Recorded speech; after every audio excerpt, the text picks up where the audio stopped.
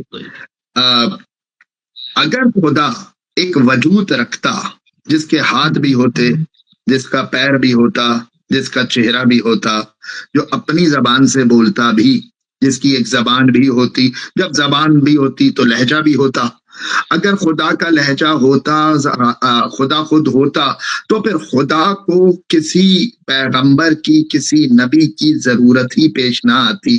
وہ اپنے مخلوق کو سکھانے کے لیے خود اس دنیا میں اتر کے اپنی مخلوق کو سکھاتا، اور وہ بار بار اتر سکتا تھا، مطلب کیونکہ خدا تو ہمیشہ سے ہے، ہمیشہ رہے گا، تو وہ بار بار اتر کے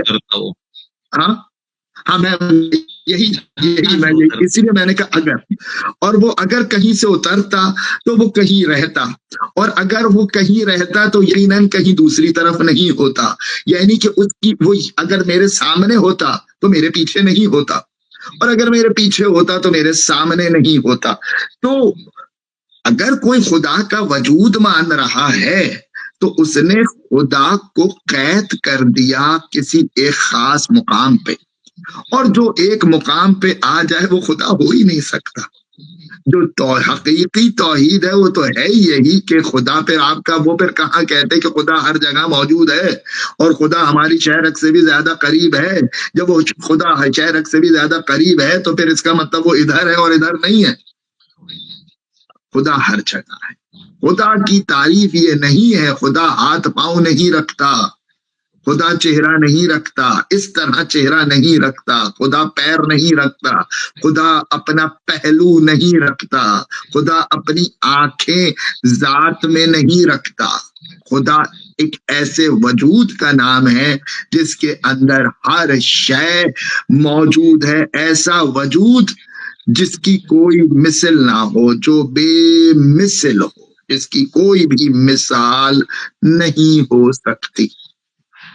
توحید کی اور اچھے الفاظوں میں اگر میں بیان کروں تو آپ جانتے ہیں کہ جو بھی اچھا اس کے مقابلے میں مخلوق کو دیکھ لیتے ہیں، کیونکہ ہمیشہ ہم کسی چیز کو سمجھتے ہیں اس کے مخالف شے سے، یعنی کہ جو کالا نہیں ہے وہ گورا ہے، اندھیرا نہیں ہے تو روشنی ہے، تو ہمیشہ ہم مخالف شے سے سمجھتے ہیں. ایک خالق ہے، ایک مخلوق ہے، ایک کریٹر ہے، ایک کریشن ہے. اگر ہم کریشن کی بات کریں، جتنی بھی مخلوقات ہیں اس کی یقیناً کوئی نہ کوئی صفت ضرور ہے. فرشتے ہیں، اینجل ہیں، تو ان کی ایک خاص صفت ہے، ایک خاص صفت ہے. ملک الموت کی ایک خاص صفت ہے، جبرائیل کی ایک خاص صفت ہے، اسرائیل کی ایک خاص صفت ہے. اگر انسان ہے تو ان کی ایک خاص صفت ہے، جانوروں کی الگ خاص صفت ہے. ہر شے کی صفت الگ الگ ہے، اور ہر شے ایک صفت کو ایک ہی وقت میں ظاہر کرتی ہے. ہم اشرف المخلوقات ہیں، ہمارے پاس صفات تھوڑی زیادہ ہیں، یعنی کہ ابھی میں خوش ہوں تو تھوڑی دیر میں غمگین بھی ہو سکتا ہوں. اگر میں ابھی رحم دل ہوں تو تھوڑی دیر میں مجھ سے بڑا ظالم بھی کوئی نہیں ہو سکتا. اگر میں مطلب یہ اگزامپلز ہے کہ ہم اپنی کیفیتوں کو تبدیل کرتے ہیں، اور ان کیفیتوں کے تبدیل کرنے سے آپ کی صفات تبدیل ہوتی ہیں. آپ کی جو حرکتیں، آپ کی جو صفات ہیں اس میں تبدیلی آتی ہے. پروردگار کی صفات میں کبھی تبدیلی نہیں آتی. اب وہی والی بات ہے، اگر صفت میں تبدیل آ رہی ہے تو وہ پروردگار تو وہ حقیقی توحید نہیں رہتی. حقیقی توحید اگر کسی ایک جگہ آپ نے اس کو کہہ دیا تو یعنی کہ وہ دوسری جگہ نہیں ہے، تو ایسا خدا نہیں ہو سکتا. خدا ہوتا ہی وہی ہے، حقیقی توحید کہتے ہی اس کو ہے جو ایک ہی وقت میں قہار بھی ہو اور اسی وقت وہ جمال بھی ہو. جس وقت وہ قہار ہے اسی وقت وہ جمال ہے، اسی وقت وہ جلال ہے، اسی وقت وہ رحمان ہے. اس کو اپنی کیفیتوں کو تبدیل نہیں کرنا پڑتا، یعنی کہ اپوزٹ کیریکٹرسٹک جب ایک جگہ جمع ہو جاتی ہیں اور ایک ہی نقطے پر، ایک ہی پوائنٹ پہ، ایک ہی وقت میں جب یہ تمام صفات ظاہر ہوں، اس کو توحید کہتے ہیں. اور یہ مخلوق میں ہو ہی نہیں سکتی، یہ مخلوق کسی بھی مخلوق میں ہو ہی نہیں سکتی، اور جو مخلوق ہو ہی نہیں سکتی اسی کو خدا کہتے ہیں.